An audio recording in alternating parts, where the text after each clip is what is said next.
Walk with me through the cellar door. A storm is coming, Francis. A portal to a more skeptical world. Cellar Door Skeptics begins right now. Prepare for the revolution with your hosts, Christopher Tanner and Chris Hanna. Welcome back to another Cellar Door Skeptics. Thank you all so much for joining us again tonight. I know we were a little lax last week. We were both very sick. I had some weird sore on my tonsils. They don't even know what it is, so they're sending it out for biopsies, but I couldn't talk. We'll just put it that way. Every word that came out of my mouth was excruciating pain. But tonight we promise an even more amazing show. On tonight's episode, we're going to take a look at Dan Batcheldor's book, Astronomy Saves the World. And yes, I couldn't get the title right, but I did get his name right this time compared to last year when we had him on. We're going to discuss some recent projects he's working on, go into detail about different aspects of the book, and even maybe give you a little taste. If, for whatever reason, astronomy isn't your fancy, we're going to travel back in time and talk about whether the myth of sugar really makes kids hyper. And you're welcome to weigh in right on the Spreaker chat with what you feel makes sense and doesn't. Then we get to talk kind of a little bit about whether humans can run faster than animals. Yes, and Hanna, when he joins me here in a few minutes, he's talking to me, and he's like, hey, I think humans can run faster than animals. And I said, well, I think animals can run faster than humans. So we're going to look at the science behind that. And to cap off our science extravaganza, Hanna wanted to tackle a topic called NIMBY, Not in My Backyard, the myth of a free utopia. So, without further ado, we want to talk about some upcoming events here. So we have some upcoming events. We're going to be on a couple different podcasts coming up next month. In February, we're going to be on Exciting Incident Podcast. We're also going to be on the Brewmaster invited us to be on his Brouhaha podcast at the end of March. So that is going to be amazing. We'll post links to both of the shows along with dates and times that you can find them at when we get closer to the event. But for our show, for Cellar Door Skeptics, in the upcoming future, we're going to be talking with a couple of amazing other authors, and we're going to have some interviews with other podcasts. So, for instance, we're going to talk with Muhammad from Muhammad Drawing Muhammad, a new book that just came out within the last month. We're going to talk with Karen Garst, and I'm sorry if I pronounce your name wrong, Karen, because I haven't heard it. But Karen Garst is the author of Women Beyond Belief, Discovering Life Beyond Religion. And we're going to have a discussion on the moral grounds of vegetarian and veganism, something that I've never waded into, but thought that, hey, maybe that would be a good discussion.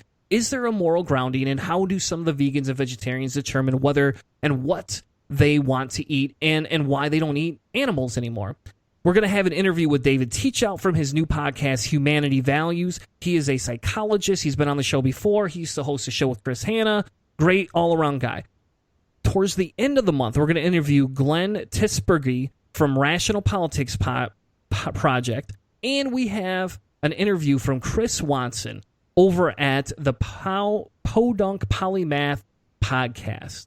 If you have other topics, other things you want to talk about on the show, all you got to do is contact us at cellardoorskeptics@gmail.com, because we would love to know what you are interested in hearing about, or even if you have a guest that you feel would be a good fit for our show.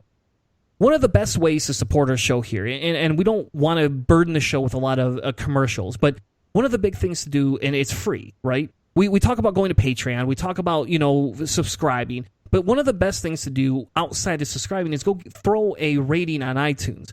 All the iTunes ratings, what they do is if you head over there, it helps us get new listeners, because the more ratings we have, the higher we float within the things. So the more accurate information, it's all we are looking to share with you guys. And we hope that with these ratings that more people will learn about the topics that we present. And don't get me wrong, I'm not insisting you give us a 5-star rating by any means. Hanna's number is 5. His favorite number is 5. And he loves getting gold stars because it really makes him feel special. But we will accept any rating that you're welcome to give us in any way that it will help help others hear about our show. So for our first segment tonight, we're going to interview a famous author. So without too much further ado, let me introduce Dan Batcheldor, author of Astronomy Saves the World, the book that shows how this fundamental yet relatively simple subject can be used to entice people into science. It is not just about stopping earth-shattering asteroids, because that folks, we know those are coming at some point, right? But that's not what the whole book is about. And with that whole dilemma here, right, all he wants to do is help promote better learning. So, without too much further ado, I would like to introduce to you my first guest for the night. Are you ready for it? Are you ready? Can you all hear the music and the applause? Please put your hands together for our first guest of the night, Mr. Dan Batcheldor. What a build-up. Thanks, Christopher. Thank you so much, Dan. Thank you so much for joining us on the show tonight. We are amazed, again, and honored, honestly, to have you on our show. How are you doing tonight, sir? I'm doing very well. Thanks, Christopher, and thanks for having me. It's always a pleasure chatting with you guys as well. It's always a lot of fun. Yes. Thank you so much again. And we had you on, I think it was back in March last year, if I remember right. Yeah, that's right. Yeah, that's correct. It was back in March, and we had you on. We had so much fun. We had to have you on 3 months later to talk about, was it black holes? I think it was black holes in your camera that you helped design. Yeah, that's right. Yeah, we've done quite a few. Yeah, we've had good chats. Yes. Yeah. And now it's time to, catch up again. See where we've got. Yeah, we have to, because I heard a couple of amazing things. Right. One of the most amazing things is I heard your book sold out on Amazon less than a month after its official release. Is that true? Yes, and we had to send out for more copies and get them sent over to the distribution center, which was really an honor, actually. I was very, very pleased with that, not expecting it at all. And the Amazon fulfillment service is actually very, very useful because they package it. You essentially post them a whole ton of books, and they deal with all the sales and all of that, and all the packaging and the distribution and everything. And so you have to do a kind of cost-benefit analysis about whether or not you want to do the shipping from your house or whether you want to have Amazon do it. So, we decided with the publisher that the easiest thing to do was to have the book listed with Amazon and supplied by Amazon. Yeah, and hopefully that helps the sales of the book. We got a copy of the book. I don't know. I think it was last week or something like that. We didn't buy a hard copy because I was worried it'd be sold out and I wouldn't get to any of it before you joined the show. So we just got the digital copy. But that allows me to cut and paste a lot easier than having to take pictures with my phone. So yeah, understood. Yeah. So another thing that I heard is that you can read that book in 8 hours, cover to cover.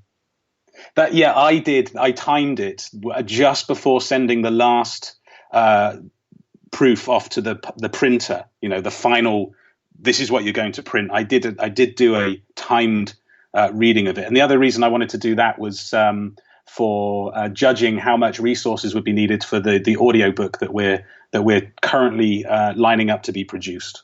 So you are looking at an audiobook, and that's what you rumored about last year. I think we had a slight conversation that you said, hey, it's coming, but we don't know when. So give us details on the audiobook. I'm very interested to hear about it. So the biggest question I had to start with was who would be best suited to narrate the book.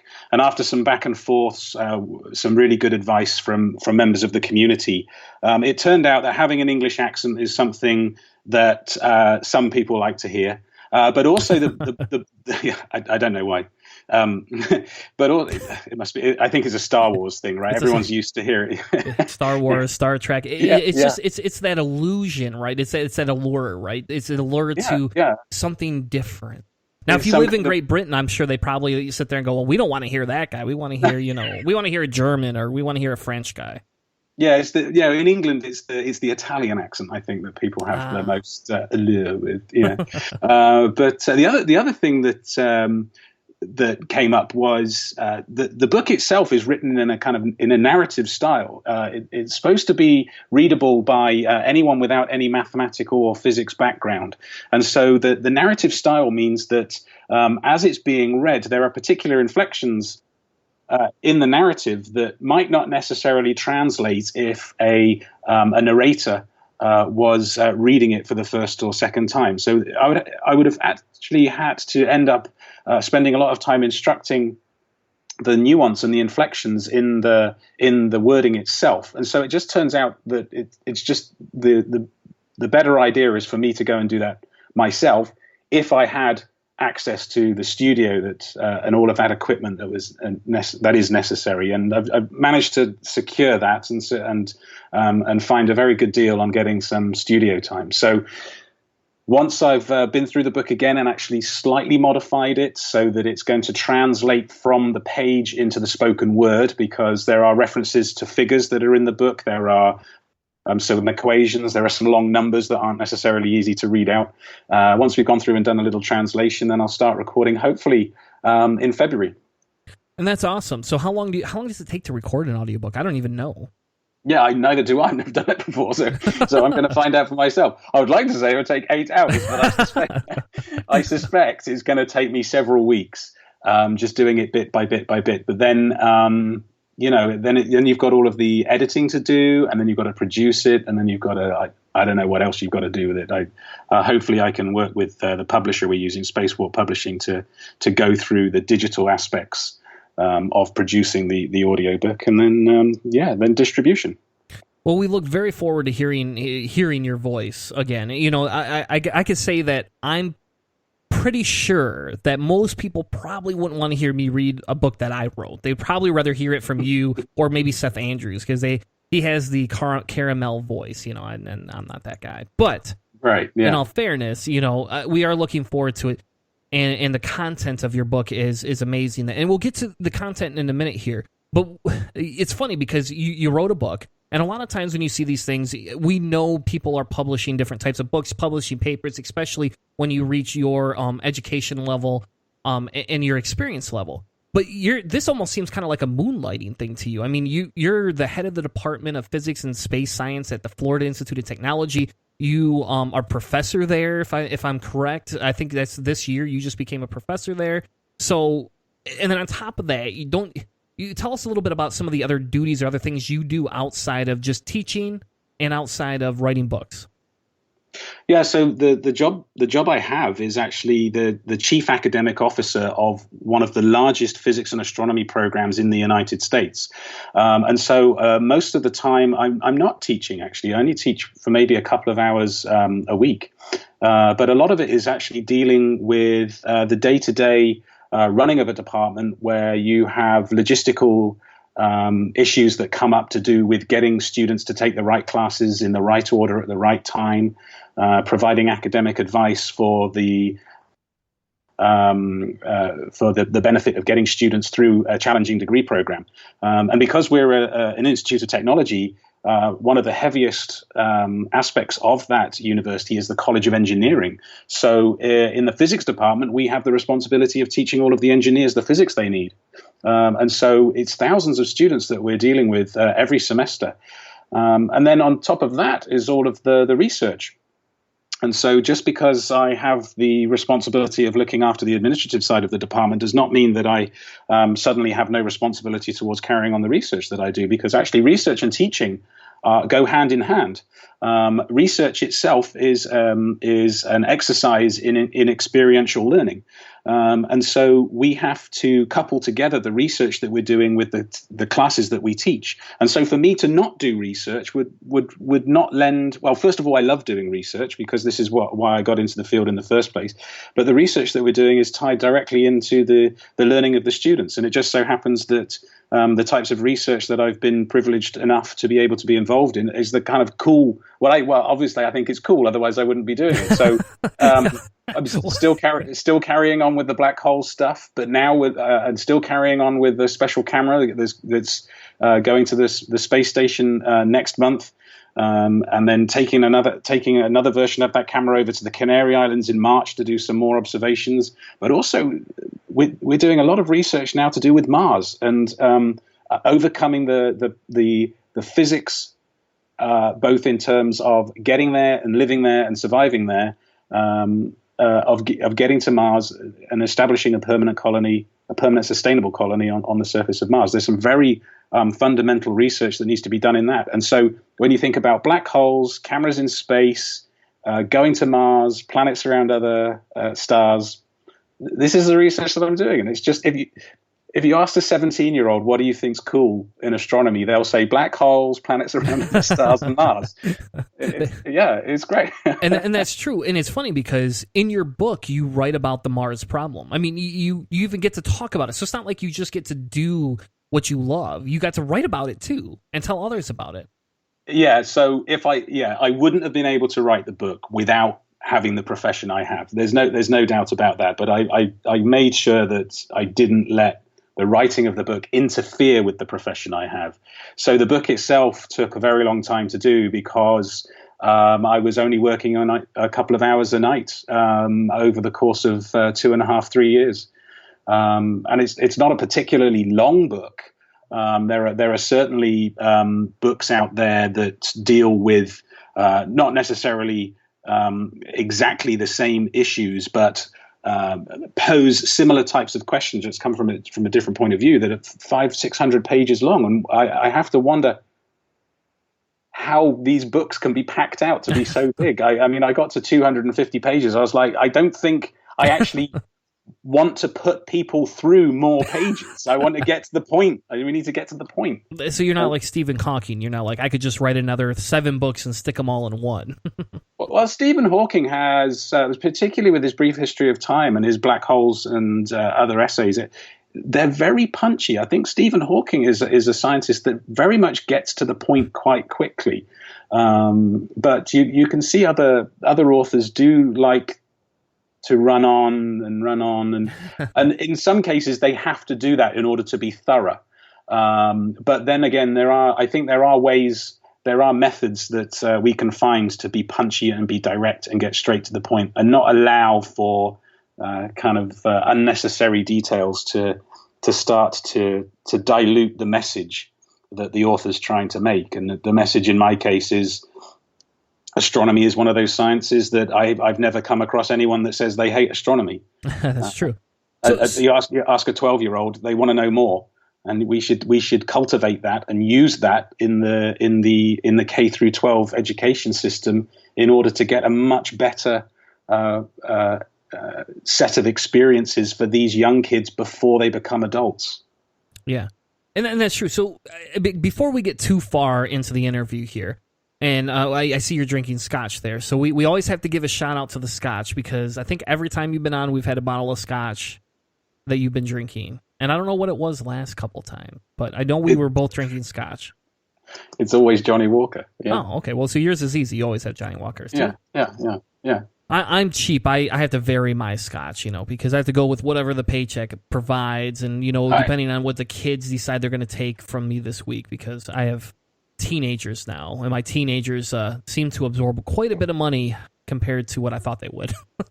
Yeah, but I also enjoy this particular brand because I know who also enjoyed this particular brand. That's true. The great old Hitch. Yeah. And so, every time I take a sip, I'm always reminded of the clarity of thought that he provided on some issues that really shouldn't be issues anymore. Very true.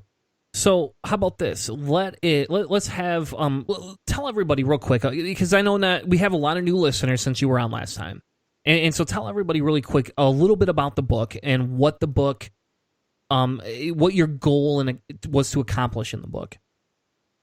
So the goal of the book is to hopefully clearly point out that astronomy is one of the sciences that are that easily engage the general public because you don't really need any special equipment to go out there. You don't need a telescope in order to do astronomy. You just need a clear dark sky. So you can go out and start looking at the motions of the planets, the moon, noticing where the sun rises and sets different days. It's very engaging because people are wowed by the stars. I don't see people going outside and seeing a beautiful, clear night sky and thinking, that's boring. They look at even my 5-year-old. She goes outside. She says, "Daddy, wow, look at the stars." A 5-year-old. It's one of those sciences that just grabs people. And then you take instruments like the Hubble Space Telescope, where you zoom in on the things that everybody sees on the night sky, and you see the beautiful details, and you're suddenly wowed with the beauty, the natural beauty of the universe itself. And that just makes people ask the questions, what am I seeing? How does that work? What's going on there? And so it draws them into very basic mathematics, very basic physics, and then very basic reasoning and critical thinking skills. And if you give a 12-year-old the ability to solve simple math problems without a pen and paper or calculator, simple statistical problems or simple problems of order of magnitude or making estimates, if you give them those skills and you give them the critical thinking skills, I think that's going to make for a much more reasonable adult. An adult that's not going to be wowed by fake news, an adult that's not going to be drawn in by ridiculous tweets that have no basis in reality. And so, yeah, the point of the book is to demonstrate that the physics and the maths is not difficult, but the skill sets that it generates within somebody are so important, especially as we wade through this growing tide of anti-intellectualism. Okay, and I think that's what draws us to you. See, that whole diatribe, it just makes me want to go back and read that book again. See, but what we want to do is take a really quick commercial break, because it looks like we've already got 21 minutes in, and we want to make sure Dan has enough time to refresh his scotch here, because we don't want unfresh scotch. You can't have that. So we're going to take a quick commercial break, and when we come back, what we're going to do is we're going to talk actually more in depth about what is in the book, especially what's in chapter 4, because that drew my interest as soon as I opened it and said, I'm going to read that first. So stay with us. We'll be right back in about 2.5 minutes with more from Cellar Door Skeptics.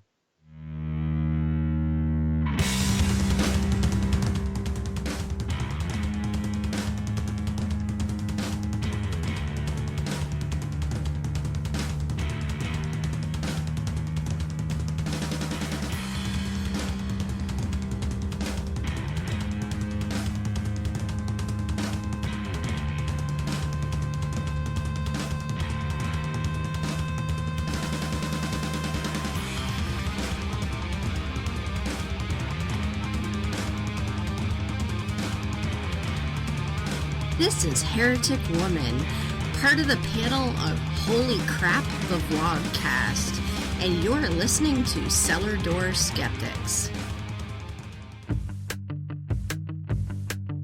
Hi, this is Trav Mamone of the By Any Means podcast. Join me every week as I talk to activists, bloggers, and podcasters about the intersections between social.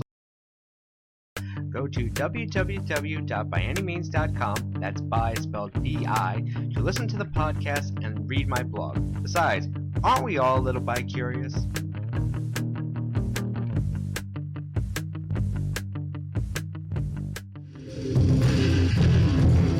As if you couldn't get enough of us already, make sure you check us out on Twitter at Cellar Door Skep.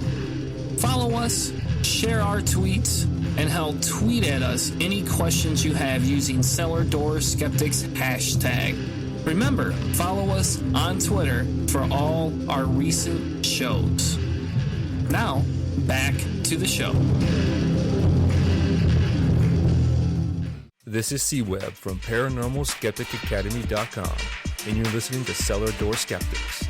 Prepare for the revolution. What's that?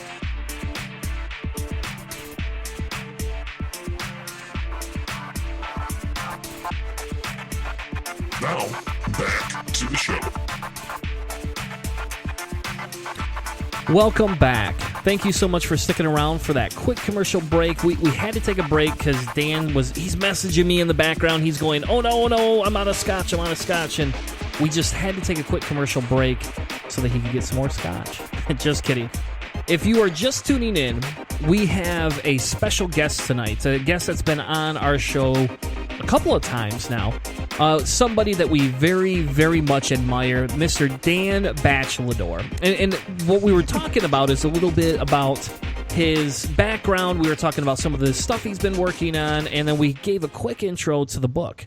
So now we're going to actually get into what is on the book, or in the book, not on it, because we know what's on it, what's in the book, and what it strikes me as a fanciful. So the first thing that drew my attention was part of your chapter 4, Dan, where it talked about the Earth is not flat. So really, it really isn't. It really isn't. I promise. I heard it was. I have a lot of good evidence that tells me it is. Are you sure, Dan? Where did you get your evidence from? So just consider what is necessary to be a flat earther today. You have to be convinced that every single person on the surface of the Earth, including other flat earthers, are involved personally in a conspiracy theory against you. Because if you put a flat earther in New York and get them to call a flat earther on the phone in California and ask them what the altitude of the sun is, they have to lie to you in order for your conspiracy, your worldview to remain intact. It's just, when I go to their website, I think this has to be a joke. It has to be a joke. I don't know. I don't know what to tell you, Dan. Because I'll be honest. I don't think we know any flat earthers. Actually, I don't think I've debated a flat earther. I think I should. I think that would be fun. It's incredible. I've run into a couple.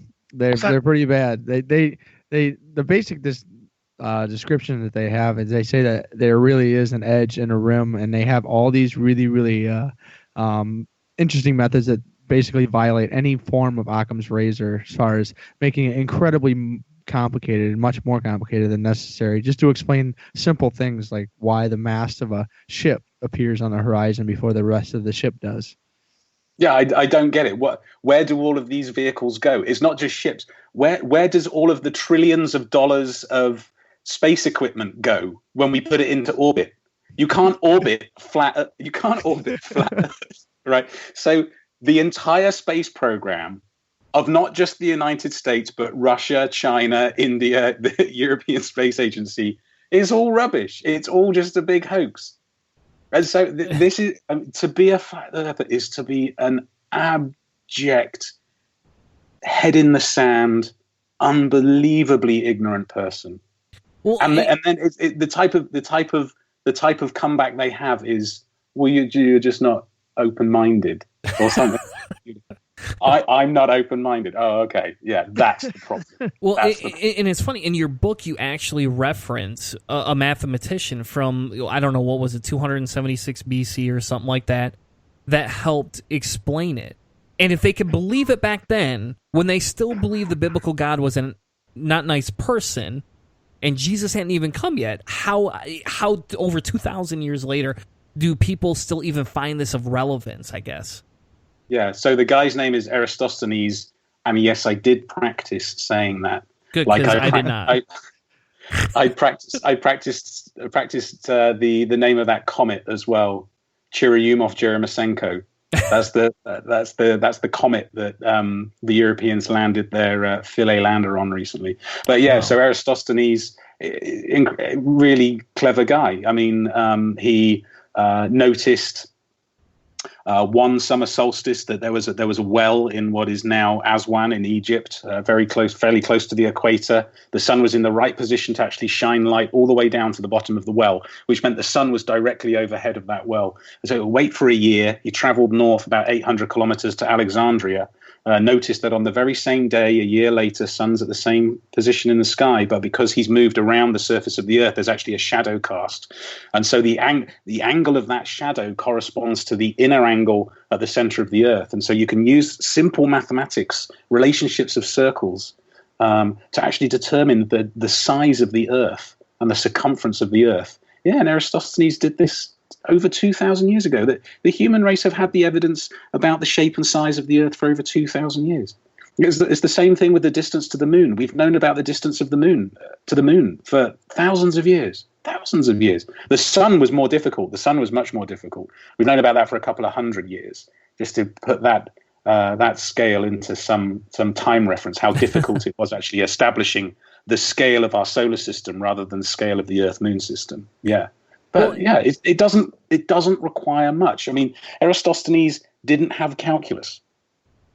No, right? And you know what's even funnier too? If you look at it, right, you have people that are flat Earth conspiracy theories, right, and then you turn around on the opposite side. Who else do we have? We have people that don't think we landed on the moon. People who think that rocket ships going up into space are BS. What do they do with the rocket ships? What do they do with them? I mean, seriously, like, where do they go? Like, don't we have visuals of some of these things? I mean, I do not comprehend how we could have faked it that much, especially back then when people weren't that intelligent. I mean, there was still extensive amounts of racism and bigotry happening. They were more concerned about trying to beat the black man down and beat the women down back then than they were about faking moon landing, for Christ's sake. I think it's all a symptom of the same problem about the human mind wanting just to make completely irrational leaps of faith towards a worldview that confirms their incorrect misconceptions. And so you see this with young Earth creationists. You see this with geocentrists, right? I think the Earth is the center of the universe. It's all part and parcel of the same thing. When it gets dangerous is when it's then used, these ideas are then used in order to subvert the education of our children.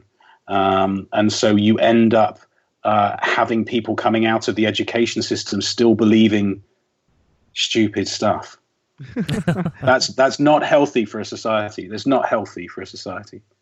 Well, that's one of the areas of your book that I definitely liked. The future was it's an interesting place to go as far as when we talk about a lot of this stuff. When you talk about educating people, but also it's important to just think about the future of just the future of education, and you have that for your emancipation via education chapter. And so this is basically your idea of how to, I guess, keep the fight for good knowledge moving forward. But right before we get into that, I really want to know, did you cover, I didn't get through the entirety of chapter 8, but did you cover any of the elevator to space and any of that rock to rock explanation or anything? Because I think that is a massive piece of the potential piece of the future, and basically getting over the escape velocities necessary and the amount of fuel necessary in our current rocket propulsion systems. If we don't change that, do you think we're going to be able to ever build a elevator to space using carbon nanotubes or anything like that? So the elevator to space idea just gives you altitude. I don't talk about the elevator explicitly in the book for the following reason. There's a little bit of a misconception about the elevator. Maybe I should have talked about it in the book, actually, considering the misconception.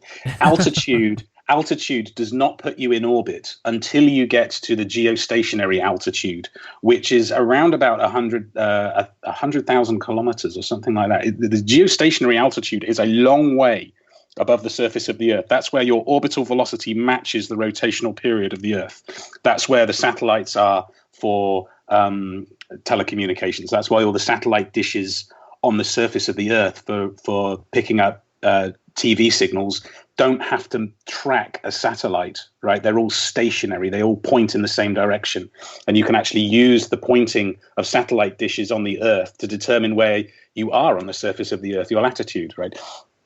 But that geostationary altitude is much more than the low Earth orbit altitude. Low Earth orbit is a few hundred kilometers. So in low Earth orbit, you still need to get the velocity. You still need to get the rotational velocity in order to put yourself in orbit. The elevator gets you the altitude and you're stuck there. You've still got a 24-hour rotational period. But in low Earth orbit, you need a 90-minute orbital period in order to be in orbit. If you stepped out of the space elevator, you would free fall towards it. Well, that was the question: would that elevator ever actually be able to get far enough away so that we would be able to basically supersede having to burn so much fuel to get out, because then it would be much easier to get further away, to do all of this. You got moon base alpha and asteroid mining and stuff. It reduces the cost per pound to getting things into space. I think the estimate is like $100,000 a pound to the moon and $1 million a pound to Mars, is basic generalizations that I had heard in the past. But I mean, I was just trying to think of a way to get out of that, because I was trying to explain to my father why we don't have bases on the moon. And it's because the whole planet would have to get together to put our funds together to be able to do this kind of exploration on a mass scale. So I was hoping the elevator might be it, but it doesn't sound like it will be. Well, the moon base probably is the first step. So that's your first jump from rock to rock. Is the moon is the nearest piece of rock that isn't the Earth. But these rocks that we have in space, they carry water, and water is useful for a number of reasons. First of all, we like to drink it in various forms. I like it more in my whiskey than I like it in anything else. So yeah, well, however you want to take it, right? But you need it. You need it. And then water is hydrogen and oxygen, which is rocket fuel. Mm-hmm. So if you find a source of water in space, and by the way, all of the studies that we do on planetary bodies in our solar system and asteroids and comets, we are finding water. So there's water on Mercury, there is water on the moon, there's obviously water on Earth, there's water on Mars, there's water in the asteroids. There's loads of water in the moons around Jupiter. There's water on moons around Saturn.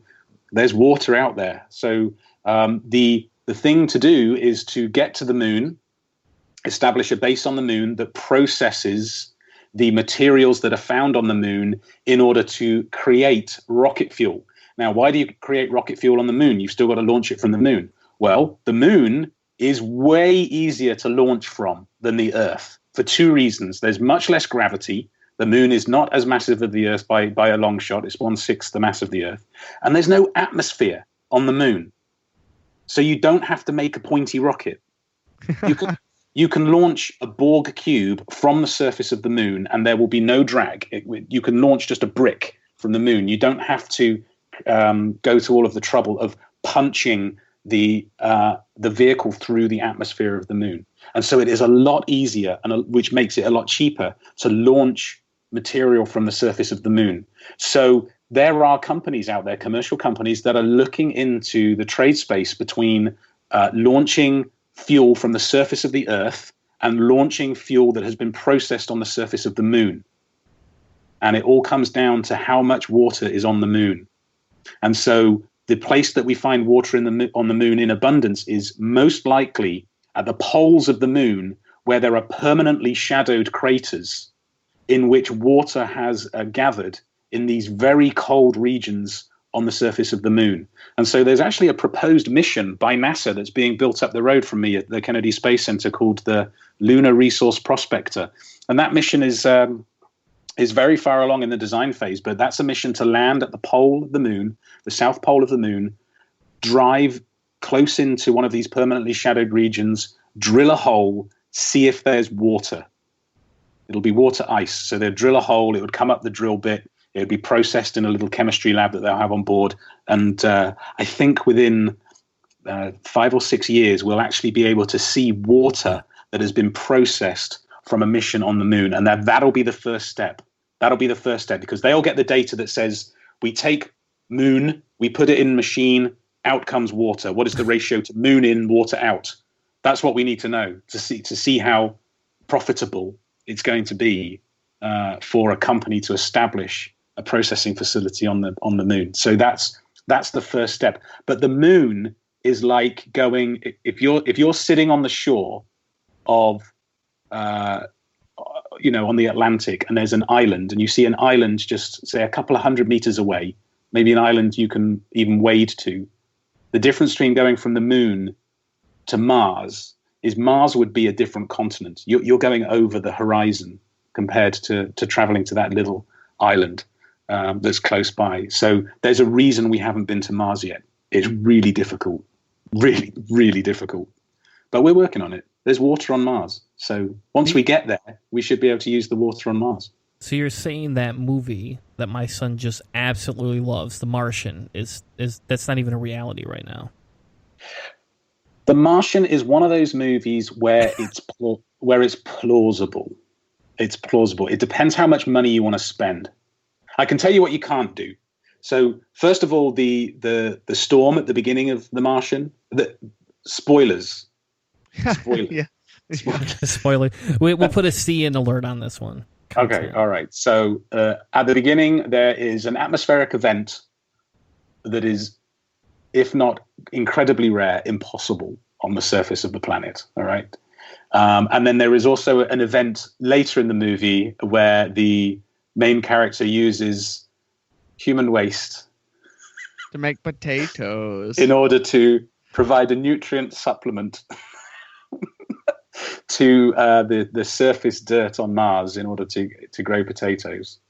Now, you can't do that. It's close, but if you used your own, there's a reason why the human body expels that stuff. It doesn't want it anymore.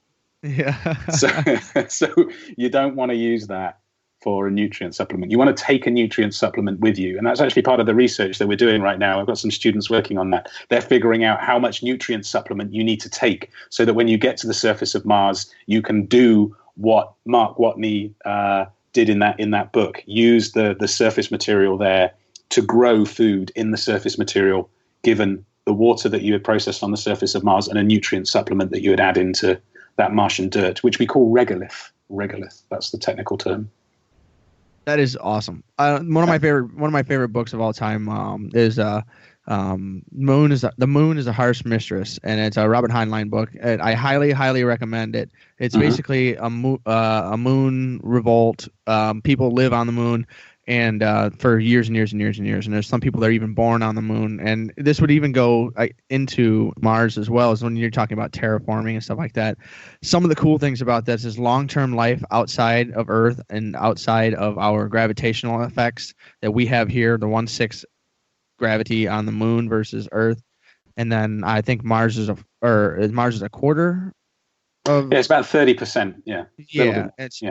And so, what we're looking at there is, in long-term effects like this, what kind of return would we be having for difficulties? Because one of the things they talk about is people come from the moon that have been there for 30, 50 years, and they come to Earth, and it's like being on Jupiter. It's just they're being smothered by the gravitational waves and everything, and or the gravity forces in the atmosphere on Earth. And so that's one of the things that I have always been interested in. Do you cover that at all in your book as far as like long-term out in space on the body? Yeah, so there's a reason we have an International Space Station. The International Space Station is like a little dinghy that we've got floating offshore before we go back to the island, right? And what we're doing is we're testing a lot of technology, including testing humans for extended human spaceflight. And so, people are on the space station for 6 months at a time, or up to a year in some cases. That's not a coincidence. That would be the types of travel time that astronauts would be spending on a trip from Earth to Mars, or from the moon to Mars. It's not a coincidence that those timings are used. But the effects, we're starting to see what the effects are. We don't know what the very long-term effects are. But in the short term, some interesting things happen. So whilst you are weightless, the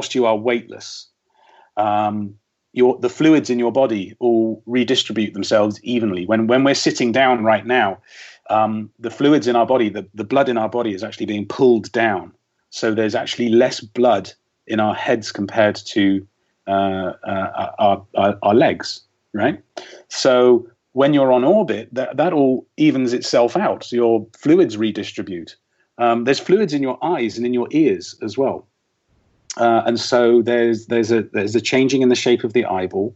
And there's some other effects that are a bit more serious to do with muscle loss and to do with bone loss in particular. So muscle loss, everyone gains and loses muscle, right, as they go through a particular fitness regime. But your bones, that's a real problem. You lose bone mass. Suddenly your skeleton is no longer going to do its job, which is holding up the rest of you.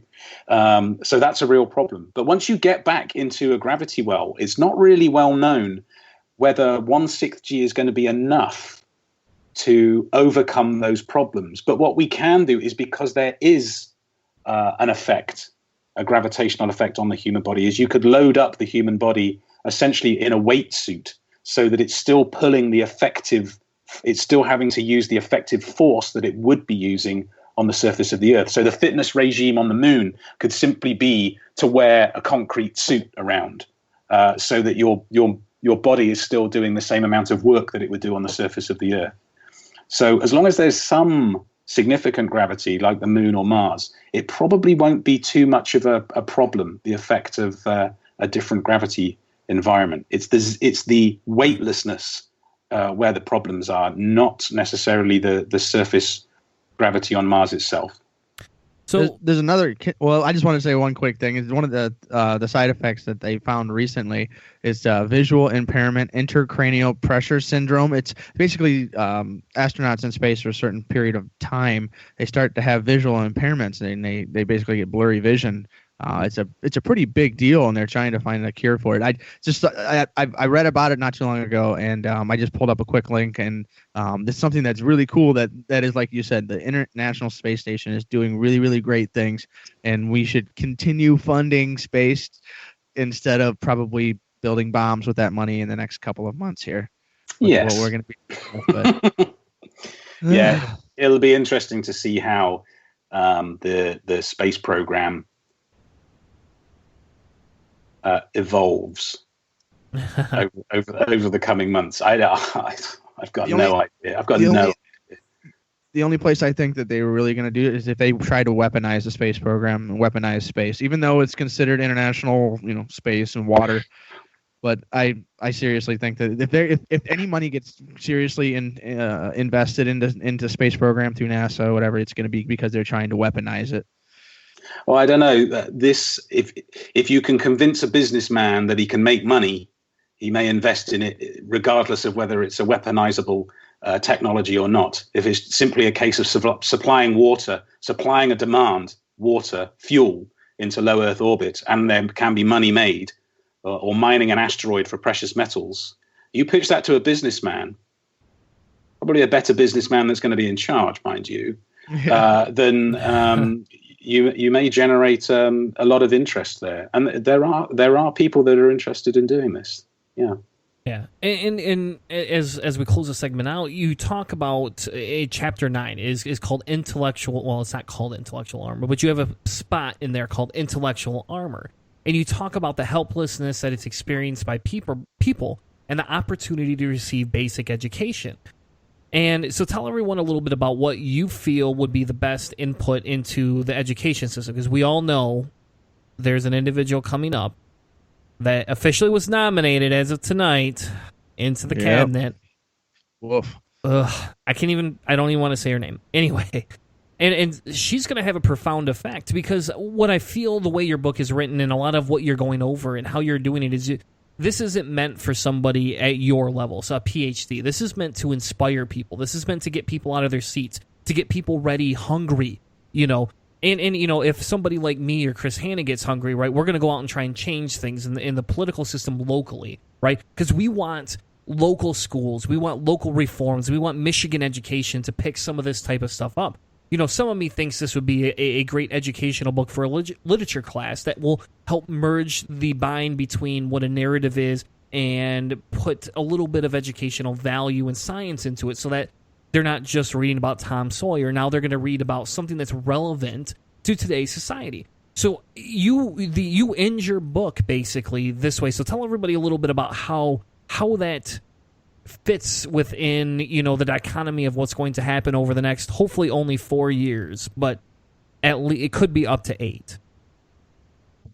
So the intellectual armor segment of the book plays on all of the logical fallacies that we see being used over and over and over again. And there's a very good poster that I've been meaning to buy for years, listing all of the logical fallacies with a cartoon picture of Plato, Aristotle, and Socrates up there.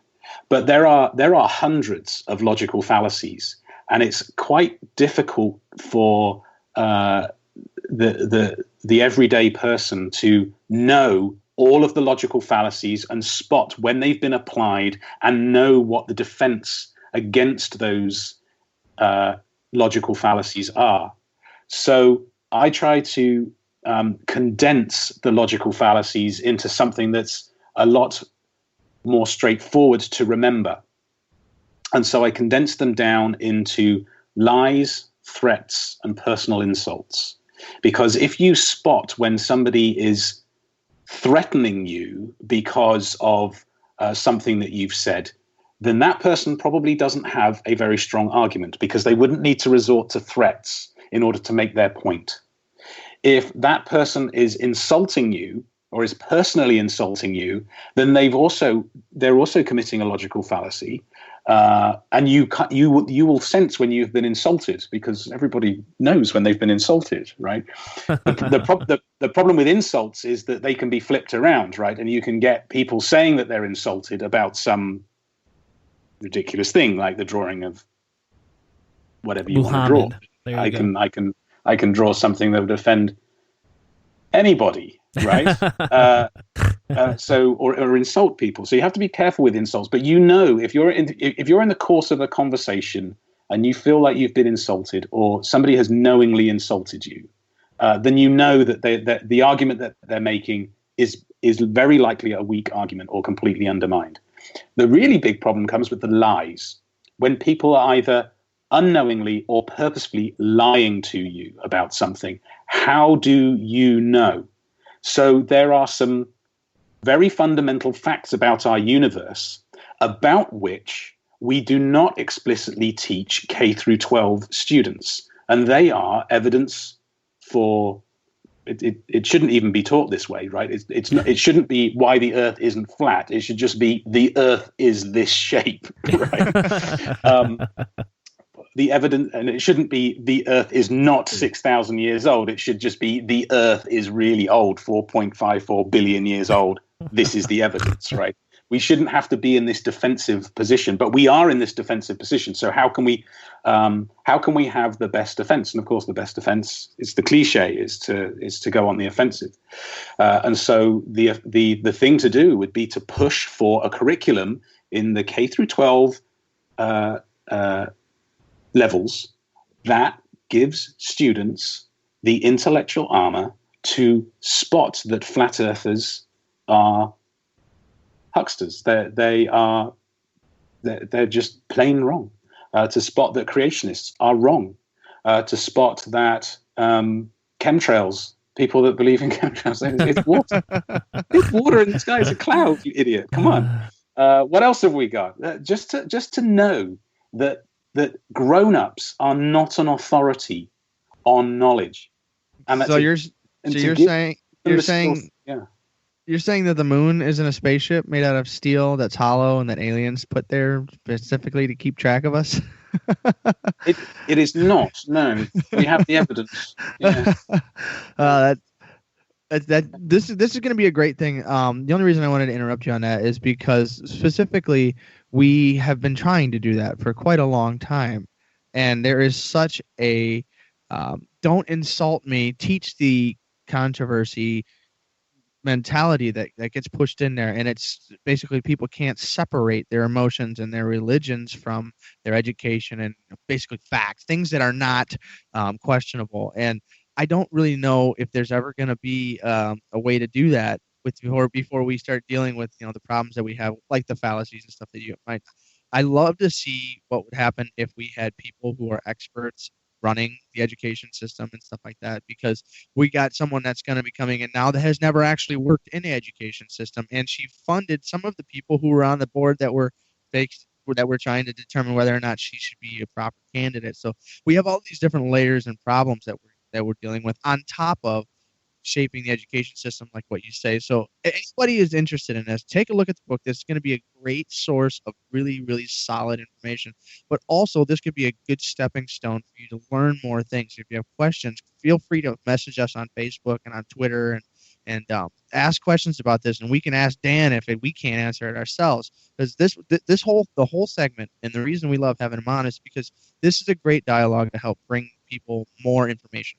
We're not trying to tell you, this is the only way this can ever be thought. Like, we're just trying to bring out as much good information as we can. It's like the old adage is, I want to know the most truth, and I want to believe the least lie, the least falsehoods. These types of things just is a tool or a key, something that you can have on your bookshelf. You mentioned that the logical fallacies. I've got an informal logic book I recommend to anyone. Just look into an informal logic book, something that's not, like probability and statistics logic, and it has the fallacies in it, and they're done simply because it's informal, so it'll be easy to read. So there's really great resources, and this book is definitely going to be one that I and the rest of us here at Cellar Door Skeptics are going to be using just to help keep the people on their toes that are trying to tell us all this nonsense. Yeah. And Dan, do you care if I read real quick as we close? Do you care if I read a little bit from the book? By all means, please go ahead. All right. So this is towards the end of the book. I wouldn't give the whole end away, but this is definitely towards the end. Astronomy has a rich history. It promotes science, provokes critical thinking, and is a subject that should be purposefully introduced into the secondary education system. Today, it is mainly left to a motivated teacher to make special efforts to include this material, or for other students to form clubs and study it independently. We should change this. Astronomy should be part of a core curriculum. If astronomy were taught to everyone, we could be a society of informed thinkers that would realize the value of knowledge and celebrate it rather than mock it. We would be a society of informed thinkers that would understand the value of reason and the scientific method.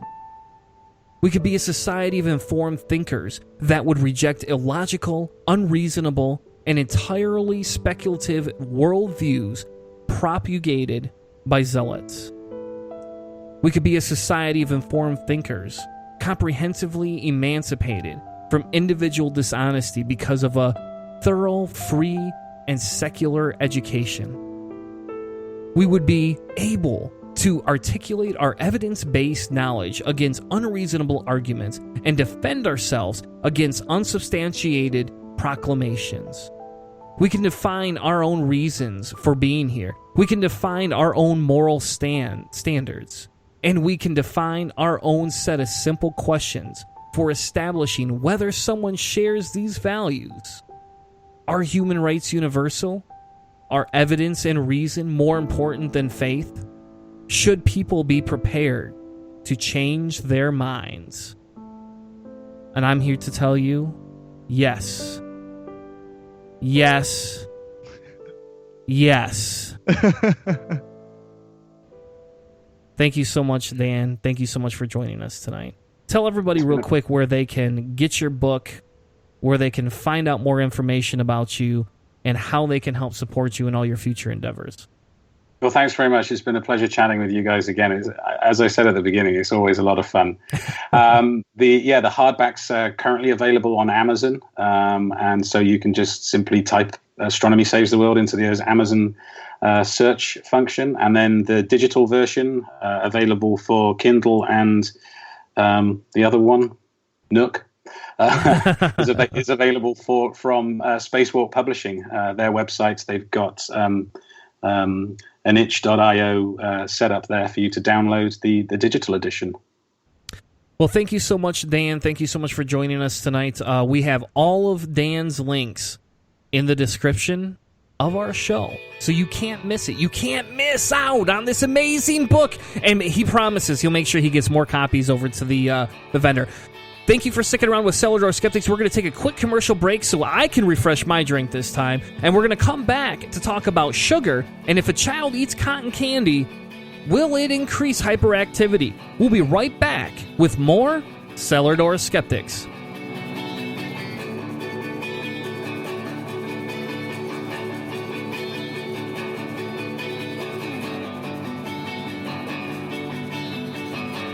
Hey, my name is Jeremiah. And this is David. from the God Theory Podcast. And you're listening to Cellar Door Skeptics. Prepare for the revolution. I'm Dustin. And I'm Wesley. We host the Atheist Nomads Podcast. We're godless geeks who take a skeptical look at politics, religion, science, technology, and history. We also interview leaders in the atheist, skeptic, and humanist community. Check us out at atheistnomads.com. That's atheistnomads.com. Have a burning question? Want to share your thoughts with us? Think you know something that we would find interesting? Well, you're in luck. Send us an email at cellardoorskeptics@gmail.com. All your thoughts, interests, and help, just to drop us a line. Send us an email, cellardoorskeptics@gmail.com, for anything that you want to tell us or ask us, and we'll promptly respond. Now, please enjoy the rest of the show.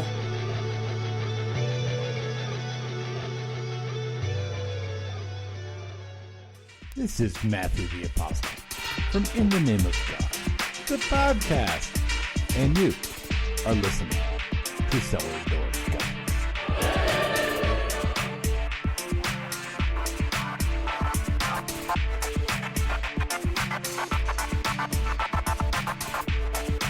Now, back to the show.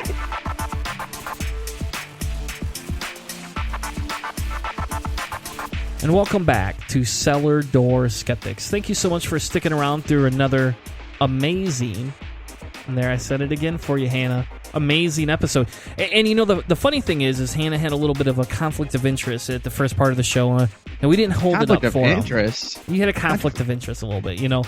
You weren't able to quite get your computer up and running in time to get the show going this morning. So, but that's okay. I got to enjoy a good half hour of just Dan and I time. I mean, it was quite amazing that I got to talk about Dan and I. Just without you, I was like, I get to ask all the questions, and I don't have to be all sciencey, and he can answer all my questions without thinking I'm an idiot. But before we started the show out, we were testing some of the audio, and Dan was telling us, and this is kind of a little behind the scenes, I guess, for those listening, but Dan was telling me a little bit about, he has an upcoming tour, I guess, but it's not a tour. It's just the local community in Florida. So if you live in Florida and you want to go see Dan actually speak live, he is going to be speaking February 12th at Darwin Day at the Central Florida Free Thought Community. I guess they're a local atheist group or free thought group down there. They've actually helped sponsor Dan quite a bit. They're the ones who got Dan in touch with Seth to get him on his show last year to help get the Kickstarter off and running. And so it's just kind of nice that he's able to give back locally. And hopefully maybe the local CFI up here will bring him up here sometimes. You never know. That would be awesome. That's one thing we could use a little bit more of as far as what I've seen, the things that are bringing up. Like we obviously had Richard Dawkins in town, but like I like bringing in hard science, and it'd be cool to see more people and more I guess presentations and stuff bringing that type of stuff in, because like we talked about with his book, we need people learning more of the hard, the bolts, the nuts and bolts of what it takes for society to really be scientifically literate. Yeah. And so for all of those people who are listening, you want to help support our show. You want to help donate to the show so that, not that we can get rich, right? Because we're not going to be rich off this ever, but so that we can help pay for our Spreaker account and to help get Hanna on a little bit nicer microphone. And it kind of goes into, help self-promotion on side of Facebook so we can reach more people. People, if you would like to help donate and join the ranks of the fellow Patreons, please head over to patreon.com/Cellar Door Skeptics, because guess what? For less than a 20-ounce soda or an energy drink every week, you can help sponsor the host and our charity of our choice, right? Because we donate a portion of all our proceeds to a charity at the end of every year. Patreon helps Cellar Door Skeptics create better content, become better activists, and it's going to help you personally stay healthier with one less drink or one less energy drink each week. So go over to Spreaker, God damn it, go over to Patreon and sponsor us today, because we are the show that brings the sources. And we want to give a shout out to Alan and Denny, who are our hardcore, long-time sponsors of the show. So thank you very much, Alan and Denny, for your support in our show. So Hanna, do you think sugar makes kids hyper? Let's just go off the cuff. Do you think it? Yes or no? I think sugar increases energy and stuff in all people, not particularly any more in children or anything else. I think it's just sugar makes us more energetic. Okay, fair enough.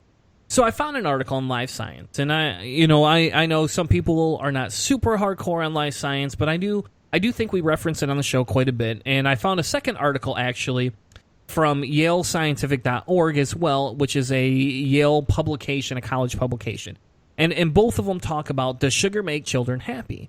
They've thought this, and does sugar actually affect any sort of a behavior? Now, the Life Science article starts off by basically saying, yes, this research shows it is not true. Then they quote somebody named Dr. Mark Wallowrake, Chief Development and Behavioral Pediatrician at Oklahoma University Health Science Center. And he says the research does not show any behavioral change from sugar. Now, they do talk about, is sugar bad for you, right? I mean, we probably can say sugar's bad for you. And there is studies that are coming out trying to link actually sugar with cancer, large quantities of sugar use with cancer. I don't agree with them yet. I don't think the evidence is there, personally. But we all can at least acknowledge that large quantities of sugar is bad for people. So why is the misconception? Why do people think this? What's your guess, Hanna? Well, I think there's a little bit of a difference between what people think and what they're talking about here. Is we're talking about like hyperactivity. My assumption is what we're talking about is, having more energy and being, I guess, pacing around or wanting to get up and run around. And then there's behavior itself.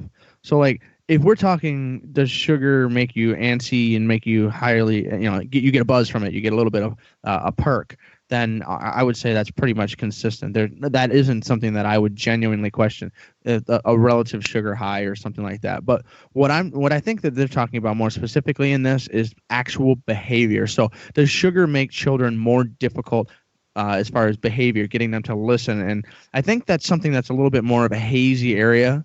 And I wouldn't call that 100%. If you have sugar, your child's not going to listen to you. They're gonna misbehave. I think that is not quite a very good causation that they can call. There could be some correlations when you see like children have more energy. Maybe they don't listen as well because they're so rambunctious. But what they're talking about here is, I think, is a little bit more along the line of cognitive behavior tests. So we're trying to see if these children listen to orders and listen to rules and behave well still, but on a higher energetic level. I think that's a difference in what I would say is what this is testing, and most people would think of. It's like there's no question that sugar does make you a little bit more energetic, but whether or not it causes behavioral problems, and that's the question that they were studying in here, because they talked about the woman from Oklahoma. She's from a health sciences center, but there's a link later in the article here from the New England Journal of Medicine, and this is from 1994, and they pretty much dealt with some diets, and they gave high sucrose diets, and then high in I don't know if it's aspartame or aspartame. I've never seen aspartame. I've never seen anyone actually. I just know that people yell and say it's horrible, and then there's we're going to cover that topic too. Yeah, and so people talk about the third diet being saccharin, which is non-caloric sweetener. So like those three things, and seeing if there's any behavioral problems. Yeah, and that's the big thing here, right? The big thing is to look at that. So the study that was done back in '94, they only studied 35 people, right? Yeah. But this one talks about lots of other different studies. There's tons of these other studies out there that they can reference, right? And so, like you were saying earlier, one of the big things is not that it causes any big of an issue in terms of making them hyperactive, but does it give them more energy? They also pose this, and the guy in one of the articles says this. Think about it. If you were going to give your kids candy, when do you most likely do it? Around holidays, right? A lot of times, if you're in my house, my child asks for candy every single day. But they don't always get it. But the big thing is, think about Halloween, right? When do kids eat a large quantity of sugar? So we're not talking one piece of candy, 2 pieces of candy, 3 pieces of candy. We're talking about large quantities, such as a half a bag of Halloween candy. Because you remember, you never had that when you were a kid? Oh, we had Halloween and we had tons of candy, but I've never been a sugar eater. I've never like I like a can like a full size Snickers or something like that. But like some people can just sit and grab like what do they call those? Those movie theater boxes of candy, just crunch for long periods of time. I can't do it. My stomach is upset. I don't have that kind of craving, I guess. Yeah. Well, some people can, but when you're a kid, it's a little different. When you're maybe for you, you were an abnormal kid, so we'll just throw that out there. Earlier in the show, I referenced how you like 5 gold stars. So you have to go back and listen to that now. But a lot of times when you give kids these candy, it's not just 1 or 2 pieces. It's not just a small amount. They're giving a lot more, right? So think about it this way: they're eating a lot of candy. A, B. What are they doing? They're running door to door to yell at people and try and scare them to give them more candy. They're doing it. They're already building up all of those things, and it's an emotional buildup. Think about around Thanksgiving. A lot of people say, hey, I eat turkey, and there's this pheromone in turkey that makes me sleepy. Well, that's true. That is actually scientifically true, but it doesn't make you that sleepy. Like, you're not going to sit at the table and fall asleep. You know why you fall asleep? Is because you ate way too much food, because you said, hey, there's 20 sides at the table. I'm going to have a little bit of everything. And then that little bit goes, well, I ate fast enough. I got a little bit more room, and then you eat more. So it's not that you're falling asleep because of the turkey pheromone completely. It's because you ate 4 times what you normally would eat. Come on. So it's the same thing with kids. If you give them a special event, you treat it that way, society treats it that way, what do you think they're going to do? They're going to get excited. My kids love Halloween. We watch Halloween movies all year round. I would have Halloween decorations in my house all year round if my wife would let me. I know you're not as Halloween crazy as I am, but I like Halloween. That's probably my favorite holiday. I as far as Halloween and other holidays go, yeah, that's probably my favorite as well.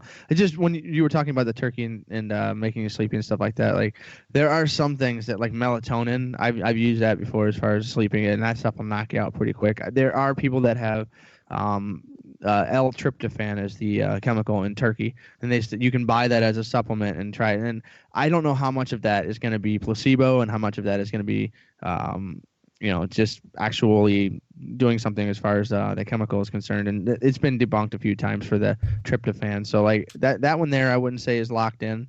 But we're talking specifically in the sugar situation here is that like what I was saying is this a behavioral problem? So like, yes, you're gonna get energy, you're gonna have more energy from the sugar because your body just breaks down the glucose and it just turns into fuel. But like what they found is they said that there's no significant differences among the 3 diets. So they used sugar and then the other 2, which are like the sugar supplements. They didn't find any real major differences as far as any of that behavior stuff. So they found in the end through some of the other journals and articles here that sugar does not affect the behavior or cognitive performance of the child. And so this is what I was talking about a little bit ago, is that the behavior itself, like your child may have more energy, but the sugar itself isn't making them not listen to you. And then cognitive performance, they were able to solve puzzles. Maybe they were a little fidgety, but they were still able to do the same thing. So like, this isn't something that's changing the way you're thinking. It's just giving you, it's fuel. It's your body is burning a quick, not very good for your body fuel. But that's really what it is. And so like linking it into all the other stuff and behavior problems, I would say these are confirming my assumptions that it's just going to make you energetic. It's not going to mess with your ability to listen to rules or study or do schoolwork or something like that. Yeah. And in the Yale article, there's a gentleman named Dr. Eugene Arnold, and he talks about this, and he says, it's been reported that sugar leads to the production of more insulin, which depresses neutral amino acids in the blood, such as, I'm going to butcher the word, phenylalanine and tyrosine. There you go. You can correct me sometime. Those particular amino acids are important because they are precursors to dopamine and neurophenine, both are of which play a large role in ADHD, which when their levels are too low, right? So if you think about it, if the levels are too low, but yet sugar produces this, it doesn't make any sense how it would cause ADHD. So feeding your kids a lot of sugar is not going to make them ADHD. Feeding your kids a lot of sugar is going to make them fat. It's going to make them fat. It's going to give them and help them to see things through an immediate glorification.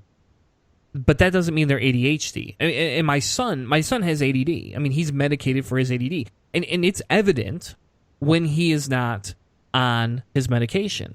Now, we have tested this, in all fairness, and I'll be the one to say I believed in woo-woo at some point and stuff like that. When we first started doing this, we took him off all sugar, like 100% all sugar. But you don't understand. It's like when you eat carbs, what does carbs turn into? Well, your body either burns it or stores it as fat. Yes, right? And it's sugar. That's what it is it churns it into that type of thing. So we took our son off of actual sugar, like artificial sweeteners, everything, and said, you're not going to have this, even as much as natural sugars. We'll let them have breads and carbs and stuff, but no actual sugars, no candy, nothing like that. It didn't change. Now, again, this is just my personal, reference, right? I'm not a scientific study, but when we did this with my son, it didn't do anything different. We didn't have that ability to go, oh my God, there was a huge transition or huge change. Just none of that. But we did see that what it did is we were able to show my son discipline, and we were able to teach him, hey, if you have just a little bit of something once in a while, it means it's going to be good, right? You'll enjoy it more. He appreciates when I put a snack in his lunch because we don't typically put sweet stuff in his lunch. And so, for example, the other day I made his lunch because he felt tired, didn't feel real good, so he went to bed early. I made his lunch. He came home, thanked me, and said, hey, thanks, Dad, for the cookie. You know why? Because we conditioned him with not eating a lot of sugar. But in all fairness, his actual, his temperament did not change. He did not change in how he treated us or how he focused based on the fact that we didn't give him any sugar. And we limit the amount of sugar our kids get, and yet his ADD has, for a while got progressively worse. Like, you could see it. But that's the natural progression of what happens in the body. It is what it is. It had nothing to do with the sugar, obviously, at least in our case. And now I have scientific studies that show the same thing. Yeah, we made our basic assumption here on that because a lot of people have sugar. A lot of people eat sugar all the time, and they're not running around being crazy people. It's like your natural inclinations towards this has been confirmed as to our expectations, which is nice. I do like that when I expect something to come out that way, and it pretty much does. But also, like if this study would have said something opposite, I would have changed my perspective, and I guarantee you, I would have changed how much sugar intake, and especially for children and even for myself if there's problems with that. So that's one of the cool things about these scientific studies is I'm learning something, but we can also you change your views and change the way you think about things or confirm them. And now I will feel much better if I tell people that, sugar, if you remove sugar from your diet, it's not going to make your children better at school. It'll probably make them healthier, which, you know what I mean? I mean, the taking soda out of schools didn't make the kids pay attention and do better in school. It made them healthier and made less chubby. I mean, those are things that they probably believe there's a correlation, but there's obviously no specific evidence like they're saying in all these studies that is the case. And so I it's a cool study. I don't know. I guess, is there anything else that you wanted to run on this one? Because this is to me this is fun science, and it's not super difficult, so everybody can just kind of dive into it easy. No, I think Hanna, we have officially ran that course, right? Yeah, I think so. You think so? Are you sure? I don't know if you're sure, but I do think I'm sure. I think we've ran the course about the sugar. We are going to talk in a future segment coming up in the next couple of weeks about whether aspartame is the fake sugar, is bad for you or good for you. We have Yvette, and I can't remember her name, but she's a sci babe, and she's got an article she wrote. We'll be back next week with that, but we're going to take a quick commercial break, and when we come back, we are going to talk about whether Hanna thinks humans can run faster than animals or animals faster than humans. We'll be right back with more Cellar Door Skeptics. Hey guys, this is Wyatt Mathers from the Atheist Avengers podcast. You are listening to the Cellar Door Skeptics. Prepare for the revolution. Hi, this is Dan, Brian, and Matt with the Godless Revolution podcast. We've had a lot of great guests on this show, such as Russell Glasser, Dan Arrow, Brian Fields, David Silverman, Doug Mesner, a.k.a. Lucian Greaves, and Joey Kirkman, whom we love a lot. We've also had a lot of really cool local guests. And we're a podcast that likes to fight for the separation of church and state and against anti-skepticism of all kinds. You should give us a listen, because if you don't, you're going to be really sad. Make your ears happy. Listen to the Godless Revolution podcast. If you guys like what you're hearing on Cellar Door Skeptics, please consider sponsoring us on our Patreon page. Our goal at Cellar Door Skeptics is to help promote more science, skepticism, secularism, and humanism in the world. We want to create better content for our podcast and for you, the listener, all while trying to help promote local activism. We're going to strive to make better podcasts, and I'll tell you what, we're even going to contribute some of the proceeds to charity. So please join us over at Patreon/Cellar Door Skeptics to make sure that you sponsor us for as little as $1 an episode. Thank you guys so much, and prepare for the revolution. This is Deborah McTaggart from Beyond the Trailer Park, and you're listening to Cellar Door Skeptics.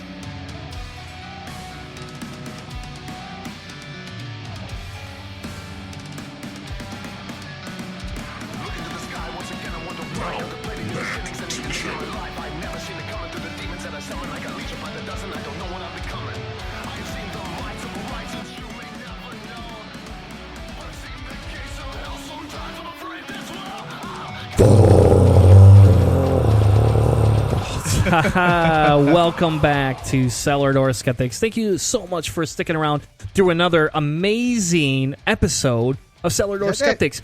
If you missed, is that a Christian band? Is that Christian band that was it's just not a Christian. screaming? They're not a Christian band. They're not a Christian band. You just had to talk and ruin that comeback, didn't you? They're not a Christian band. I had to.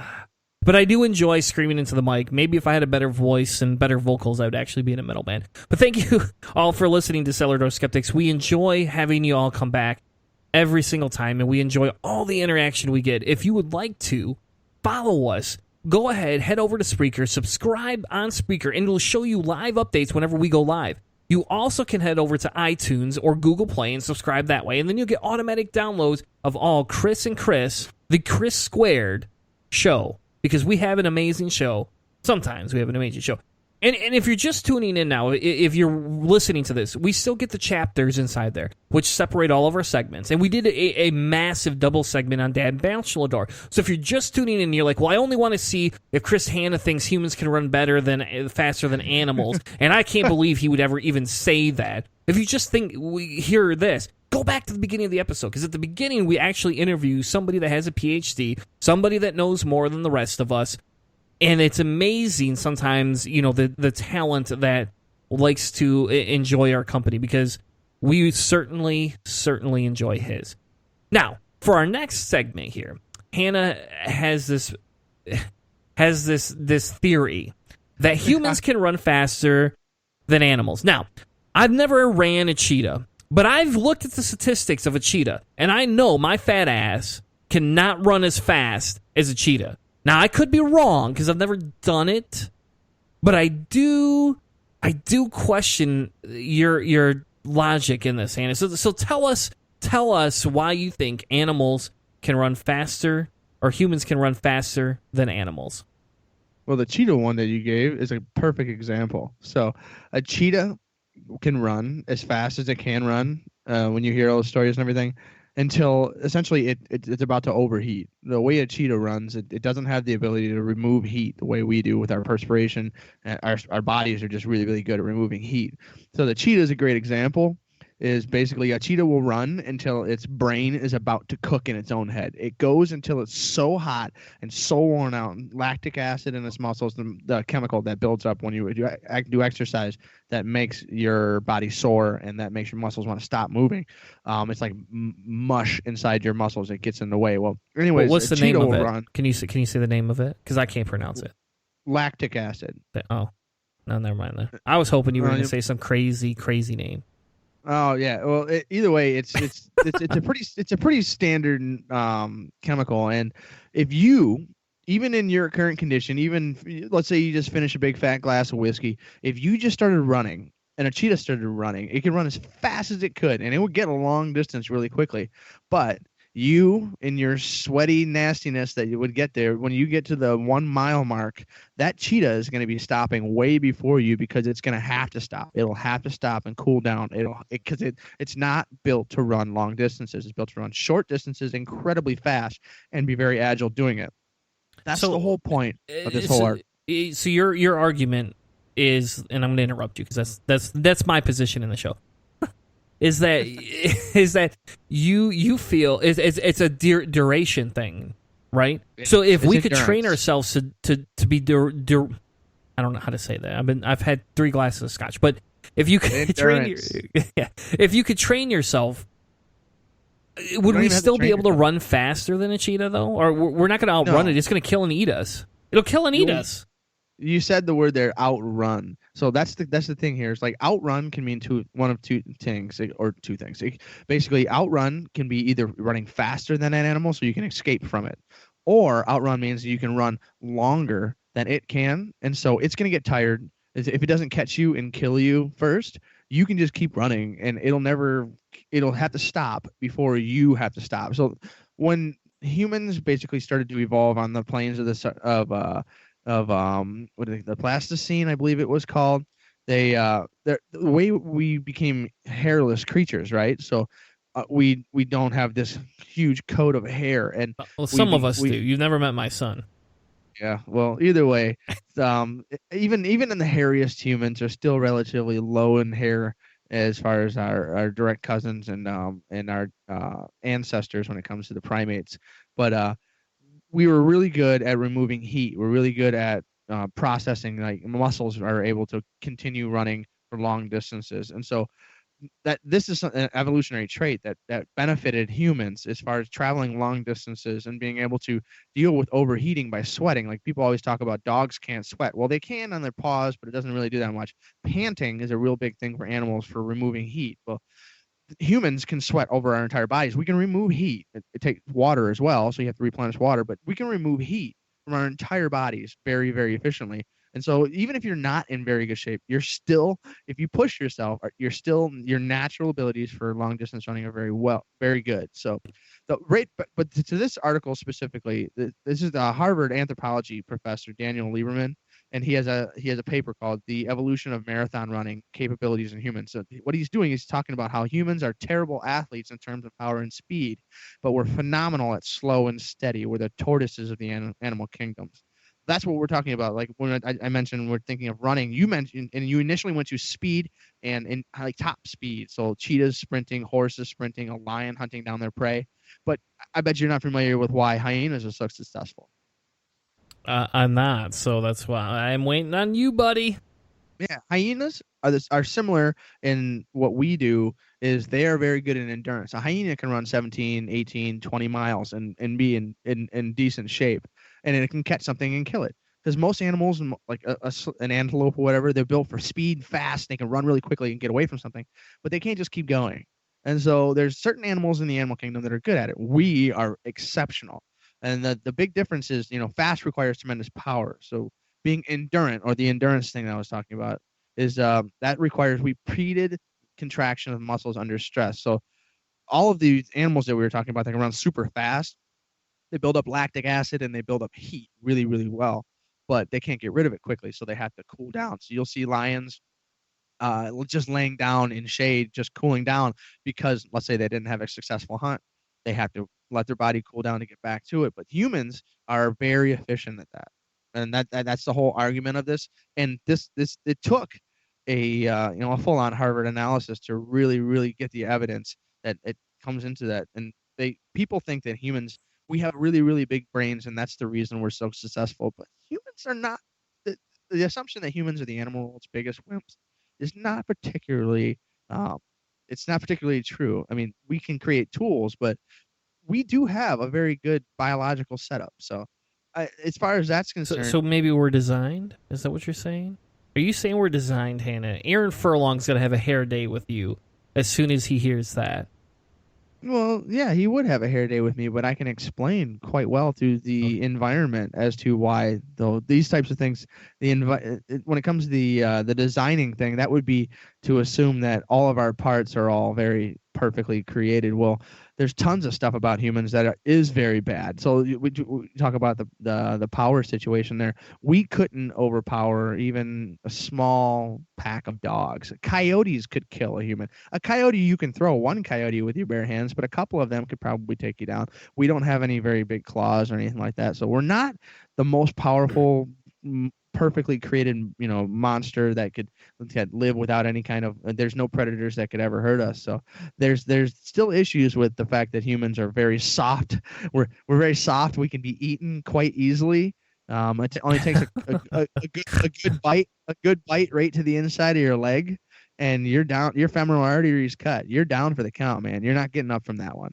So just one little bite and you're toast. So, well, it's kind of like Game of Thrones. I mean, a little throw over, funny. You all mocked Jen for watching it. Now I'm in the middle of watching Game of Thrones, but it's kind of funny because that's very true, right? There's parts of the episodes, and hopefully everybody's already this far in the season because for Christ's sake, I'm like 3 seasons behind everybody. But they have some of these wildlings and some of these crazy people on the north side of the wall, right? They eat humans. And they kind of talk a little bit about that, not like in depth. They don't go like into a scientific endeavor, but they talk about how soft humans are and how good human flesh tastes, and why you wouldn't want to eat one and boil one instead of an animal. Well, you're familiar with the idea of crackling pig, right? You've heard of crackling pig? Oh yeah. So in certain indigenous cultures, they're cannibalistic cultures. They call humans long pig. That's basically what their words translates to. I mean, that's something that's specifically in Christopher Hitchens' God Is Not Great, and that's always stuck with me on that one. But I know that when it comes to it, like there is very very deep similarities to human meat to other animal kingdom meat, because we're like we always talk about, there's a common ancestor somewhere far enough down that we're not that different from everybody else and everything else. I mean, I believe it's 70%. We're 70% identical to trees.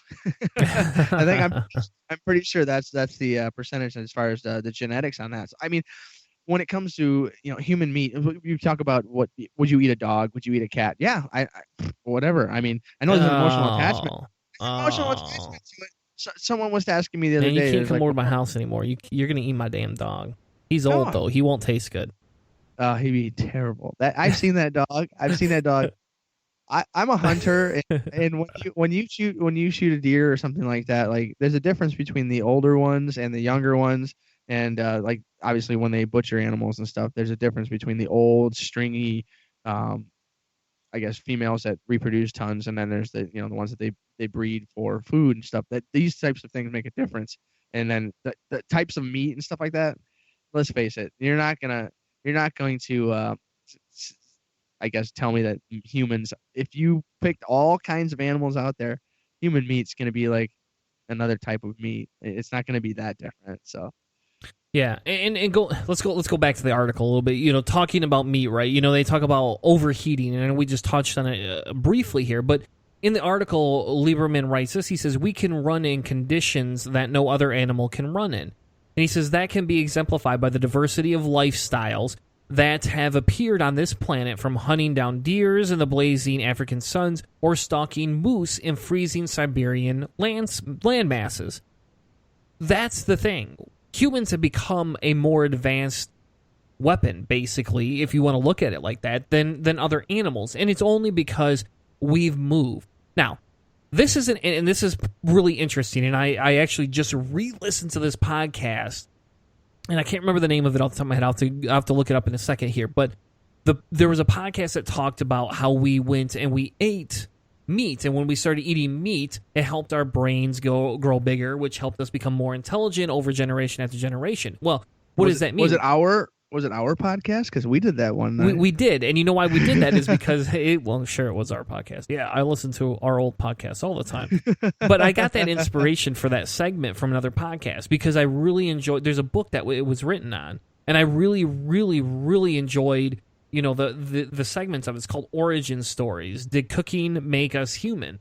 And it's they actually just re-released it, but it was from like a year and a half ago, and that's what actually inspired me to say, hey, we need to do a segment on this because I enjoy that. That's watching evolution work at its best, right? You're linking all these tiny little things together, and that's what makes us who we are. So yes, it's random stance to a point, but it's because all these other factors come in and allow us to become more intelligent at a faster and faster and faster rate. All that does is allow us to evolve faster, and sometimes not for the better, as you can see in some orange monsters that will be president by the end of the week. Yeah, when we did our podcast, we talked about a show called Cooked. Yes, it's a chef named Michael Pollan, and it's a Netflix series. I don't know if it's still on there because Netflix switches the shows in and out. But one of the things they talked about was that when humans started utilizing fire, we could break down meat, make it softer, and make it easier to chew. So when you're chewing raw meat, you have to expend much more energy to break it down to get it to the point where the body can digest it. Well, using fire, so I guess lightning struck a tree, started a fire, killed some animals, and humans went and ate it, and they realized, wow, this is really easy to eat. And so they tried to make fire to cook food, and there's an entire evolutionary trait to that. Like, this is something that is a big thing in the human history, and it specifically is a big thing as far as what we're talking about here. That the evolution, it changes the way what we can do to help us go. Because I talked about animals, they can get rid of excess heat, like I said with the cheetahs, by panting. But they can't pant when they gallop. So when an animal's running full bore, it can't remove heat in most cases. Like sometimes they can remove a little bit from their paws, but we're not talking about like what humans can do. If you think about heat transfer, and there's a reason why if you get wet and someone blows air on you, you get cold. Well, our body does the exact same thing. That's the reason why sweating works so good. Is it removes some heat in the form of water, and that air moving on our body evaporates that water. Well, that's heat transfer. That water's evaporating and leaving our body, and the heat is transferring from our bodies into the environment, and it's cooling us down. Like in hot weather, humans are very good at this. We could go in long distances because we can sweat. We can survive as long as we can replace that water. And so back to the African plasticine, like we're talking about a new tool, a new innovation that gave us a better tool for dealing with really hot, really long distances, to be able to, let's say, out hunt an animal that could run really fast, but we could just continue following it until it could not run any further, and then we have meals. All of these types of things make a big difference as to why humans we're not the best, but we are quite good at running. We're quite good at long distance endeavors, and the endurance thing makes a big difference. And so that's what the whole point of this entire article is really to just say that that's one of the things that humans are really good at. Obviously, our brain capacity and everything is really good too. But when it comes to just your raw abilities, even humans that are not very well conditioned, they can just your natural ability is going to give you an endurance peak over certain types of animals. And in this case, this is a wonderful legacy that humans, all you have to do is unlock this potential. And anybody could run, the 26.2 miles a marathon. That's an insane distance if you think about other animals and whether or not they would ever be able to do that. If people that talk about riding horses for long distances, you'll notice that they talk about going in, running short distances, and then stopping, letting the horses cool down, and then going again. It's not just riding a horse straight through like the post office used to be. So, I don't know. It's a really cool topic. I thought it was fun, and we get some Harvard stuff in here, so cool stuff to me. You can't pass that up, can you?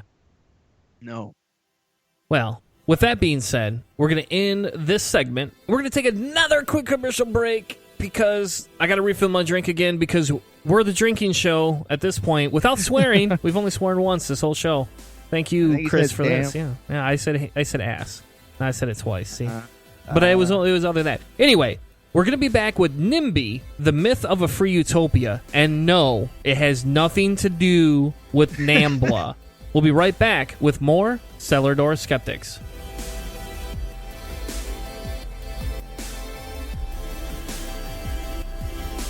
Hello, I'm Miss B. Haven. I'm Demanda Wright. And we're promoting secular feminism. And you're listening to Cellar Door Skeptics.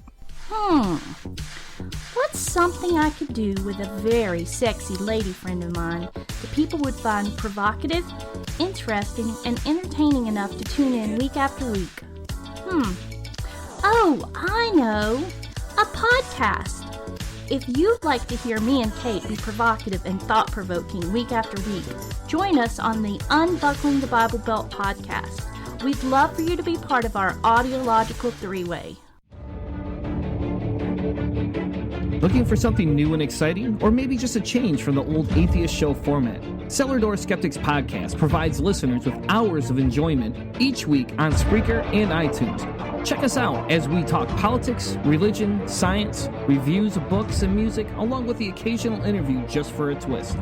Join Christopher Tanner and Chris Hanna every Tuesday night at 8 p.m. Eastern as they bring fresh content to you. Walk with us through the cellar door as we help you prepare for the revolution. You can find us on Spreaker, iTunes, YouTube, and even on Facebook.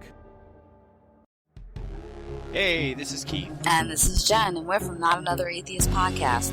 You're listening to Cellar Door Skeptics. Join the revolution.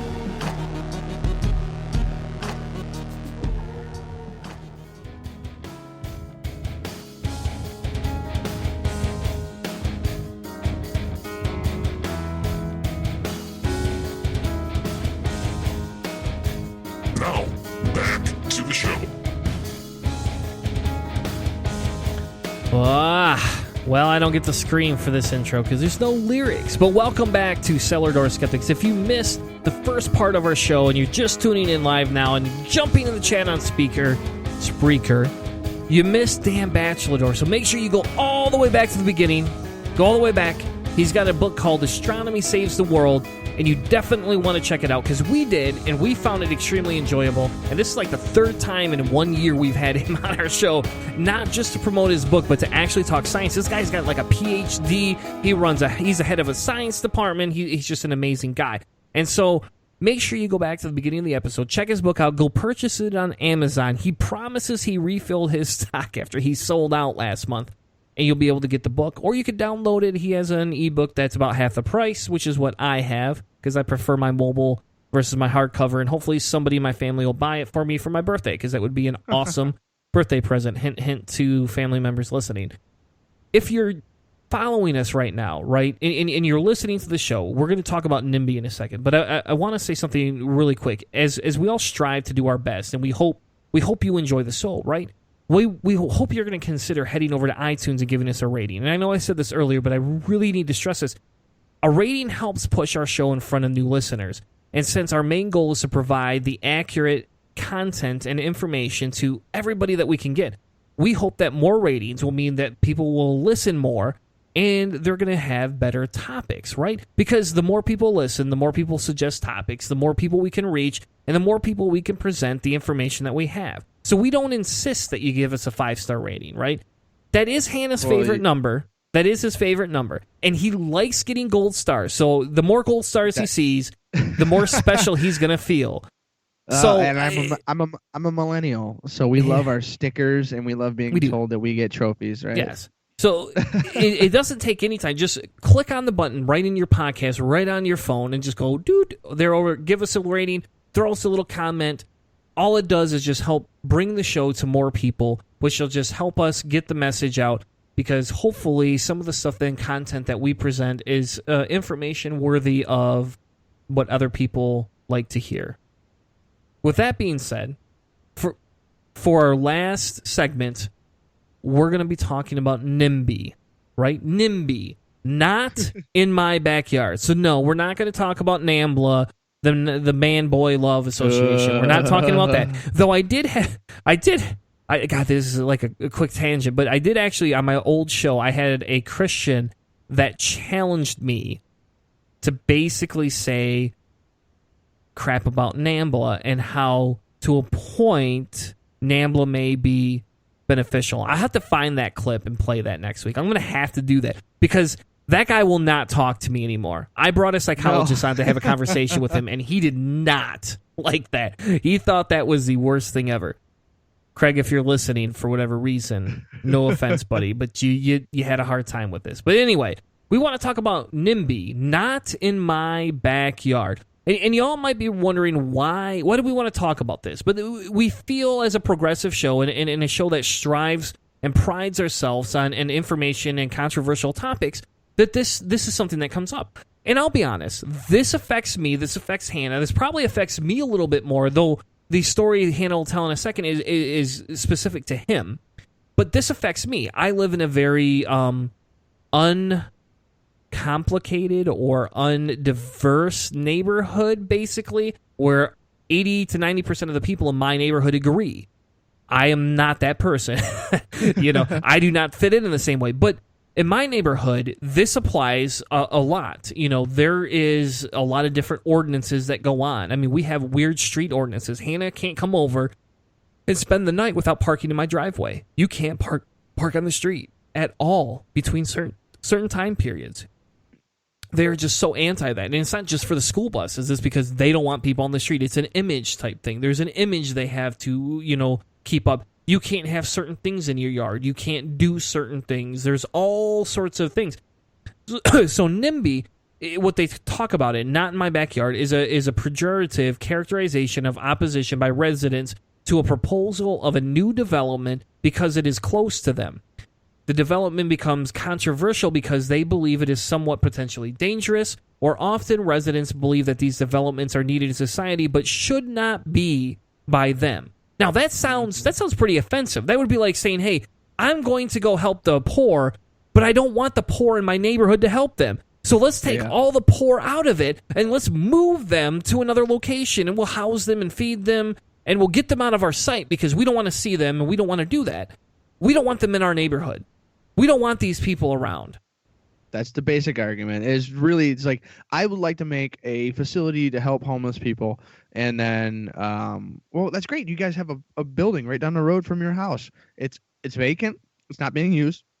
It'd be really cheap. Let's set that building up. We'll have homeless people come in. We'll train them. We'll get them into the workforce.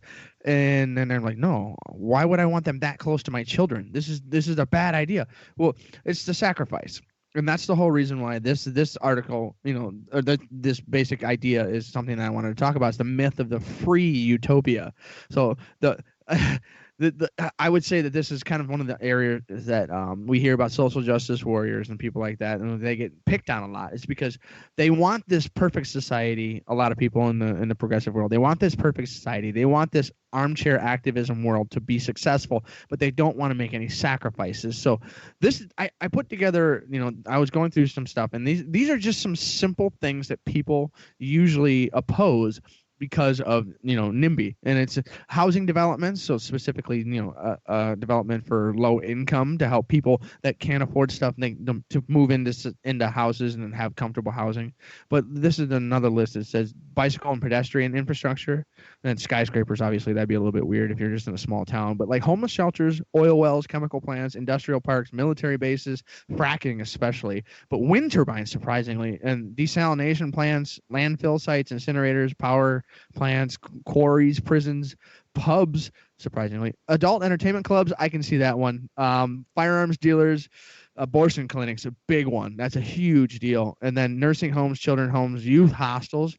But the ones that caught me on the end, cannabis dispensaries and recreational cannabis shops and stuff. those are turning into a big thing. But I mean, railways, roads, airports, seaports, so like infrastructure. So I don't want, let's say I have two stories on there. The first one is that where I live right now, I'm in a small rural, semi-rural. It's in between urban and rural. It's a rental district. Everybody calls it. There's lots of ranch style houses and duplexes, and there's a mission, a guiding light mission. It's a religious mission for helping people that are poor and homeless and recovering drug addicts and recovering or people coming out of prison. There's halfway houses and stuff. Well, this mission owns a place near my house, but they also wanted to buy one of the vacant, empty buildings on a main road by my house.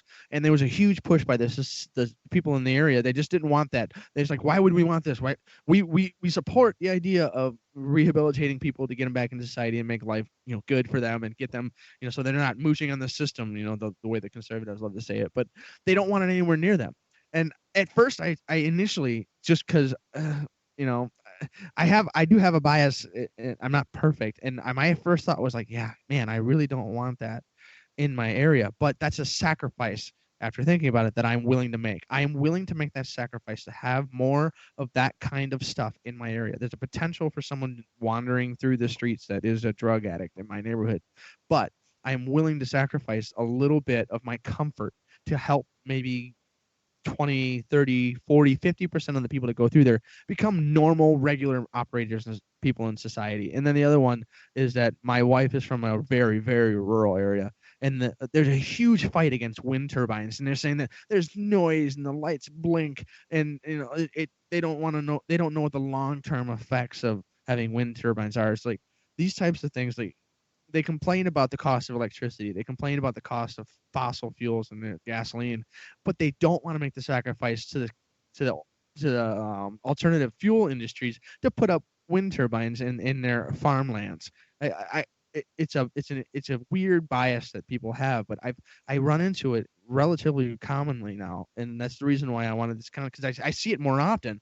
Not in my backyard, not in my neighborhood, not in whatever. There's about 300 different ways to say it, but it's in your neighborhood specifically, Chris. Like you were saying there, is like it's the conservative angle. Is like, yes, we want people to have recovery areas. We want people to be able to, move up, but we don't want to make any sacrifice. We don't want our grass to get messed up. We don't want our street corners to have anybody just come into our neighborhood and sleep over and, have parties or whatever. So you can't park your car in the street. These are, hypocrisies of that utopia. I want that perfect society, but I'm not going to make any sacrifice. I'm not going to give anyone anything. I just want it to be perfect. Yeah, and it's what it reminds me of? It reminds me of people who want to make the argument against Obamacare, right? People are like, it costs me too much. This makes me more money. And in all fairness, our conservative or more conservative friends over at Paleo Radio, they were actually talking about this the other day, right? And I had to stop and listen, because normally I would say, okay, I'm very skeptical, but what they were talking about is the defunding, and that's going to be what we're going to cover actually next week. That's going to be our big topic next week, especially with the inauguration and having that conversation. But the big thing that was mentioned is like, okay, hey, if you make $80,000 to $100,000 a year, right, and you got to pay $100, $200 more a month for insurance, but yet the person making $20,000 doesn't have to pay for insurance and can actually get medical treatment, you're going to sit here and tell me that that's not worth your time? Well, I'm sorry you don't find the moral argument for it. At some point, we have to move past that. But that's the same thing. People want people to have universal health care, right? They're like, I don't want to see these people sick. I don't want these people coming into my work sick. How many times do I got to sit at work and hear, oh, you're sick, go home? But yet we don't have paid sick leave for people at my work unless you're salary. Hourly people get sick, they don't get paid. You just don't get paid. Or you got to burn your vacation time. So now you got a person who's got precious vacation time burning it to go home sick because you don't want them around. And all they're trying to do is get paid so that they can pay their bills. Because chances are those people probably make less than you do. And so you're running into a conflict of interest here in a different manner. You're trying to say, hey, these people don't deserve or shouldn't get this. These people shouldn't get the ability to be sick because it's going to affect me and I don't want them around. But if they don't come to work, they're going to burn their vacation time, which is going to make them less productive at work in the long run. They're going to not get paid, which means they're going to be able to invest less money in the economy. They're going to be able to do less things for their kids. They're going to be able to spend less money. And in the long run, they're going to be able to pay less bills. So now you tell me here and tell me how that doesn't affect it. Now, in our society, in where I live, in here, I would love to start some of these things. I would like an abortion clinic right in Zealand. That would be the best thing in the world, Dude, that would be insane. That would. Like I can see just like the dead baby posters. I can see people carrying the posters all around. Your neighborhood is pretty exclusive. It's not a gated community, but that city has done the best it can to keep the riffraff out. It uses the same method that I talk about when I talk about restaurants that charge way too much for food you can get anywhere, is because that price keeps problematic people out. Yeah.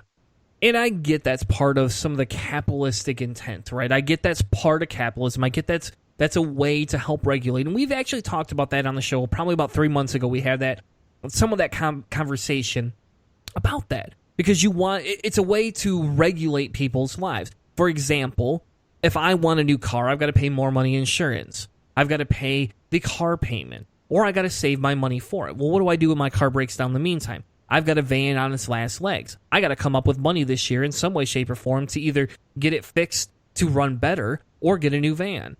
Well, if I invest in it, that's more money in my pocket. It's this and that. Again, it goes back to if I miss work, if I do all these other things, it's just gonna make it worse. And some people prey on that. But the problem is here, folks, is that we have a society that doesn't just want to break out of their comfort zone. And what is that episode that we did? We did the episode on the RAS, right? Remember the RAS? 21 days, and it gets you out of your comfort zone. It'll help you do all these other things. That's what we need here. We need a company that goes around and starts these controversies to make people uncomfortable for over 21 days and see if there's an effect. Let's do a scientific study on this. Let's make people feel uncomfortable for 21 days. Let's make it so that they can't. They have to be upset by this. And we could science the whole thing out of this if we really want to. But we talked about the Martian earlier, so we can science this. Well, I don't know. If I say the S word, is that going to give us that explicit tag here? I don't know. It's all if I turn it on. We can science. I mean, we can definitely science something like this. The biggest issue is that we would have to create some kind of methodology or whatever to have a lockdown. This is exactly our experiment. But I would love to see someone do something like that. Yeah. So our challenge here, the whole point of this conversation, as we wrap the show up and we go into the 2-hour mark and we say, what is the point of this conversation? Right? It's not for Hanna to vent. It's not for me to vent. It's not for us to go, hey, there's nothing you can do. You can do things. You can make people go out of their way. You can look at your own personal biases towards these things and say, how can I fix that? Can I put this inside of it? Because if you look at Detroit and you look at the fleeing white people that are running away from Detroit, you're seeing that inside of Grand Rapids as well right now. White people are fleeing. There's people fleeing these areas. And what does that do? It's creating a ripple effect. And so all we're doing is to ask you to say, okay, hey, sometimes you got to compromise a little bit. Sometimes you got to accept that these things are necessary. Sometimes you don't want them to be in the bad part of town. Sometimes you want to turn it around and say, hey, why don't we put the abortion clinic in the good part of town? Why don't we put nursing homes in the good part of town? Why don't we, I don't agree with sports stadiums. I'm just going to tell you that's my personal angst. I hate $1 million sports stadiums because I don't think they give back to the community and they just rape the patrons. But other things like, storage for... A sports stadium, as long as it's funded by the private people that want to use it. So a lot of times sports stadiums are funded by the cities that they're going into because they see it as an influx of cash flow because that's people coming in to see that sports stadium. I have an issue with, the state spending money or the city spending money on sports stadiums. But if it's a private endeavor, go for it. Yep. So as we end the show, we wanted to leave everybody with a happy note, right? So what happened? Chris, tell us a little bit about what happened in Michigan this week. All right, earlier this week we had Bernie Sanders. Okay, Chuck Schumer was heading the rally in Warren, but let's face it, Bernie Sanders was heading the rally in Warren about saving the ACA, and there was I think 30 or 40 different places throughout the entire country, and the Warren, Michigan one was the biggest one, the most turnout. There's a ton of people there. It was huge, as everybody loves to say, between that New Englander way of saying huge from both weirdly enough, both Trump and Bernie have a weird way of saying the word huge, but it was a big deal, and there was a ton of people, and it's a sign of life, as a lot of people have been talking about. It's a sign of life from the Democratic Party. Like, there's something that we're still alive. We're still fighting for, what we believe everybody should have equal access to healthcare. And then obviously we talked about a little bit earlier that Betsy DeVos got put through the grills and I guess came out relatively unscathed tonight. So that was kind of a downturn. But the Bernie Sanders rally in Warren talking about the Affordable Care Act and people still wanting to fight the system or fight the change of the system. It's good news, man. It's hopefully it's a little bit of a change for the Democratic Party for the best. Yeah, and I would agree, because that's what we need. Though I don't know if I agree with the Democratic Party unless it really wants to fix to change itself. So much. Cory Booker, the senator that voted against the Bernie Sanders bill that was to import in medication from places like Canada and Mexico because it's so cheap. This guy got completely eviscerated on the internet, and it's a good. I guess it's a good homage to the burners still sticking around and saying, like, listen, Democratic Party, you guys can't take massive investments from pharmaceuticals, and we're not going to just let you off anymore. So hopefully this will change, and the new DNC chairman will or chairperson. There you go. Yeah, we'll do something. Yeah. And I agree with you. Hannah. And as we wrap the show up, as we walk out of this segment and run to the door, hopefully you enjoyed the journey that we've taken you on tonight. We talked about science. We talked about astronomy. We talked with Dan Batcheldor. He didn't correct me. So anyway, we talked with Dan Batcheldor, the author of Astronomy Saves the World. We talked about NIMBY. We talked about, God, what else did we talk about, Hannah? We talked about all sorts of things. And humans. We talked about humans. We always talk about humans, though. We talked about eating humans. We did. Coming up next week, we have Mohammed from Mohammed Draws Mohammed. We have a live interview with him next week to talk with our friend and author of an amazing book that he just released last month.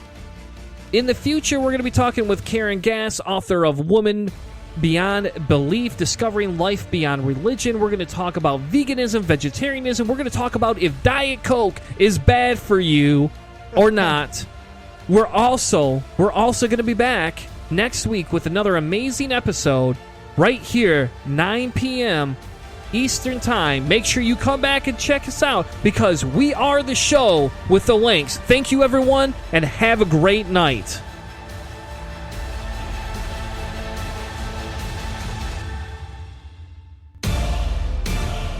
You've been listening to a presentation of Cellar Door Skeptics. Check us out on Spreaker, cellardoorskeptics.com.